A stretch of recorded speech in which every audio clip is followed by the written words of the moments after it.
This is Columbus Day, right? No, Indigenous Peoples Day. That's the better one. It's a fine, fun day. Either way, we get to reflect on a lot of fun historical stuff. I want to talk a little bit. It's the same day, Lamau. Yeah, I know. I'm saying like we say Indigenous Peoples Day. Look, let's talk about that for a second. Okay. Do I need to waste a bunch of time talking with you guys about how Columbus is bad? I think we get it, right? Look, if anyone's not familiar, Christopher Columbus was not a cool dude, okay? A lot of people try to whitewash his history, but in reality, he was a tyrant, a slaver, and an enactor of genocide. His presence over in the Americas directly corresponded to the death of tens of thousands of indigenous people. He spoke of them cruelly, as a slave master would, and he did participate in the transatlantic slave trade.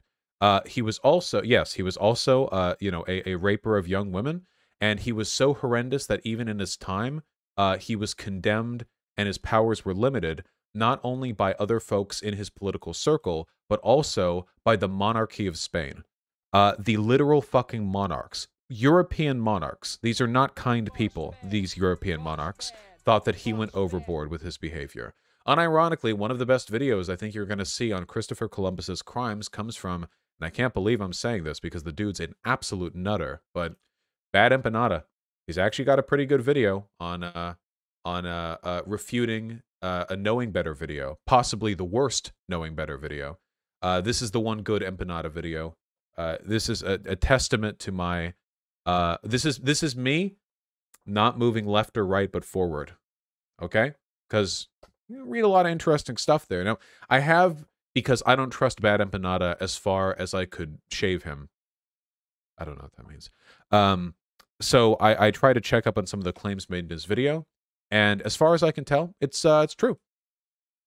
It seems pretty true to me. Though Bad Empanada can read languages that I can't, so some of the direct documents that he looked at, I don't have the ability to directly translate myself. So there are limits to the extent to which I can fact check all of that. But as far as I can tell, it's a good video, and I think it does a good job pointing out just how bad Christopher Columbus is. So I don't really want to talk about Christopher Columbus himself. I more want to talk about Christopher Columbus Day, or more pointedly, what conservatives think about it, because they care an awful lot about it. So yeah, we can see, here's Matt Walsh demonstrating once again why he fell off plus is a loser plus ratio plus L. I'm happy that this land was conquered. It's an immeasurably better place now than it would have been had Europeans never showed up. I'm proud of our history and grateful. I'll never apologize for it. I'll celebrate our heroes and laugh in your face when you cry about it. Very nice. I know that some of you might feel tempted to be upset by that tweet, but remember that this was one of the guys who was saying he couldn't breathe while wearing a mask. He's an immeasurable pussy, and you're never going to see anything out of him other than, phony chest pounding on Twitter. Also, he literally looks like a soy face dude. Like, he looks like every stereotype that people would write about lefties if it weren't for the fact that he was a fash. So don't feel too bad about it, okay? Anyhow, there's a reason why conservatives are so obsessed with Columbus and Columbus Day and celebrating his legacy and his history. And I'm going to take a little bit of an alternative perspective on this, okay? I'm going to hit you with a hot take. I don't actually think all of it, in fact, maybe not even a majority of it, is due to racism. I think that most conservatives consider Native Americans to be a dead culture the way we today consider Vikings. Like they're a non-existent relic of the past. I legitimately think that, like, if you asked your average conservative about indigenous issues, they would talk about it like it was exclusively a historical problem. And they would acknowledge that reservations exist today and so on. Yes, I'm talking about in America. And they would acknowledge that reservations exist today and stuff, but they would consider it kind of like, I think they would think of modern day reservations kind of the same way that you and I might think of, like, learning that there's a little like village somewhere in Norway that still worships the Norse gods, you know? It's like, oh, cool. You know what I mean? It's like, oh, a relic, sort of. Of course, that's not true at all. There are still hundreds of tribes represented in the many They still have that in Iceland. Yeah, yes, I know. But you understand what I'm talking about, right? Like a little fragmented remnant of a dead culture. Isn't that racism though? Let me finish, please. Um I think that their perspective on Christopher Columbus isn't motivated out of the kind of direct, spiteful, like malevolent hatred and dehumanization of indigenous people that that some people on the left try to portray it as. I think it's actually a lot more insidious than that. It's the same reason why many conservatives today adopt so many pro-Confederate talking points, even though uh, if you ask them, they're not ostensibly pro-slavery. And while I do think a lot of conservatives could be moved over to a pro-slavery political position if they had a Trump-like leader who told them to for like 3 minutes, you know? Like, seriously, if there was like a Trump who was like, yeah, we were better off back, for a couple years, I think a lot of them could be moved over on that. But not all. But you'll find support for Confederate adjacent stuff nearly universal in the Republican Party. And the reason for that, in my mind, it has less to do with race and more to do with the creation myth. Because to conservatives, Christopher Columbus and pretty much everything that came after it are part of America's creation myth. Now, as we know, conservatives don't do moral nuance. They do black and white. They do big, big good and big, big bad. It's always, the forces of good versus the forces of evil. They are constitutionally incapable of reflecting on the world as a series of complicated ideological and material conditions clashing against each other. It has to be good guys versus bad guys. Like children, they need these narratives. And I understand that sounds patronizing, but I legitimately, like, when I reflect on stuff like this and see how they behave when talking about history, it really does make me start, reflecting on cognitive ability a little bit along ideological lines, because it is like toddler brain shit. It is baby brain shit, 100%. We have to grow up, but they don't do that. And seriously, talk to any conservative. They never think about this in shades of gray, ever. It's always good guys and bad guys. And to the American conservative, the greatest good guy of all has to be America. It has to be. Even conservatives who hate America because it's corrupt and run by Democrats, because it's got too much welfare, or depending on how far right you are, because it's controlled by Jews or whatever, they still love America in some weird abstract, don't they? I mean, think about it. Like, even think of like Nick Fuentes. Nick Fuentes, when he talks about America, he'll say it's cucked and gay and like controlled by Jews or whatever. His show is called America First. Like, there's a weird contradiction there, isn't it? It's like, even if they hate America in practice, the idea of America has to be this almost deific entity, like this a nearly like a mythological construct. Like Charlie Kirk talking about America, yeah, it's a home. Education should make you grateful to America. What the fuck does that mean, Charlie Kirk? What the shit are we talking about? Grateful to America? What is it, my mom? Well, I think to a lot of conservatives, America is kind of like their dad. Have you ever, maybe when you were like in high school, have you ever talked to like a kid whose like dad was a cop? Have you ever talked to like a conservative kid whose dad was a cop or like a vet? Because they will talk about their dad like their dad is a literal fucking god. Like, they will talk about their dad like it's like superheroes, Like, yeah, like unimaginable, like, yeah, like glorification. It's, but you know what I'm talking about, right? You've experienced this. This is a very unique phenomena, okay? Because I've talked to left-leaning people who have cop or vet parents, and even if they respect the fuck out of their parents, it's not like this, okay? It is this very strange, like, idolization that goes beyond insanity. And I've seen it happen in a lot of conservative kids with cop parents, and then they grow up to be cops. And it perpetuates this cycle of moral unambiguousness that they feed into. And it's one of the reasons why, to a lot of conservatives, they are pro-cop beyond all reason. Almost as though there was some, deity designating cops as an existential moral good, and everything else just sort of falls to the wayside left of that.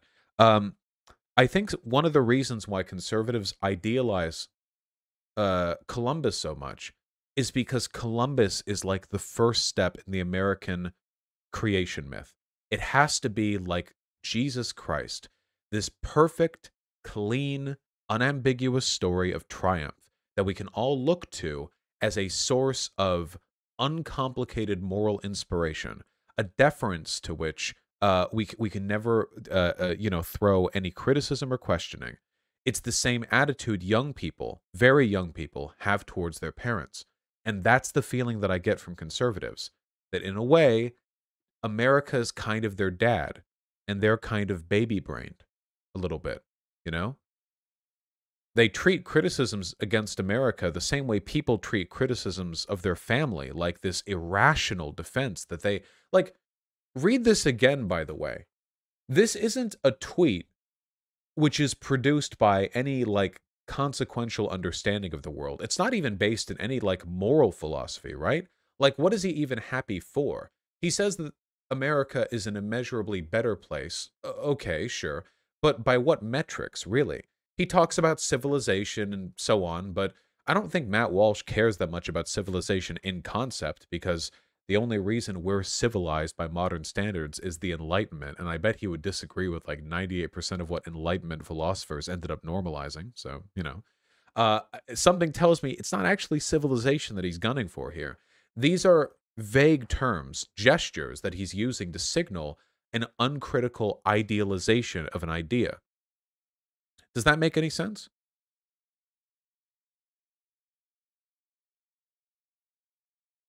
I hope that makes sense. It comes from baby brain. So when we talk about America and American values to conservatives, when we tear down Confederate statues or talk shit about Christopher Columbus, conservatives feel the way people feel when people shit talk your family. And imagine if people shit talked your family, you know? I mean, even if you share their criticisms of your family, you're still defensive, aren't you? Have you ever had a really obnoxious sibling? You know? Like, you can shit talk them. But if another person shit talks your sibling, it's like, whoa, whoa, hey, you know? Yes, I can do that. You can't do that. I can do that. And conservatives will shit talk America all the time, but they do it in this like contextual, oh, because it's been corrupted, it's been fallen sort of way. But in an existential sense, they're always playing defense. Me, when British people shit talk America, true. Get those fucking bright bongers out of here, okay? These are my criticisms. They don't have a fucking right, okay? Yeah, Euro cucks get no voice. Shut the fuck up. These are our problems. We'll deal with them. That's why they get so defensive. And if you want to deal with that, unfortunately, I think one of the best ways to deal with it is to, well, you treat them the way you treat babies, you know? You gotta like jingle some keys or show them some brightly colored blocks that you can stack on top of each other. You gotta give them something. You have to talk to them in this patronizing, level down tone, you know, oh, you know, I don't hate America. I just want to live out its ideals. And did I not do exactly that with Charlie Kirk? Whenever I'm dealing with patriots, that's the mentality I go into it with. These guys are going to defend America the way people will defend their fucking moms, you know? I have to talk my way around these issues because they can't emotionally handle any direct criticisms of America as a concept. Even like it's not even about like the ideas here. It's just this uncritical warship that if I step on, they will get really, really angry with me. And the conversation ends there. Yeah, exactly. Yeah, exactly. They're like deer, you got to get the oats, you know, little anxious little alley cats. You give them a little anchovies. Got to find a good way to approach them, make them understand. I hope you guys understand.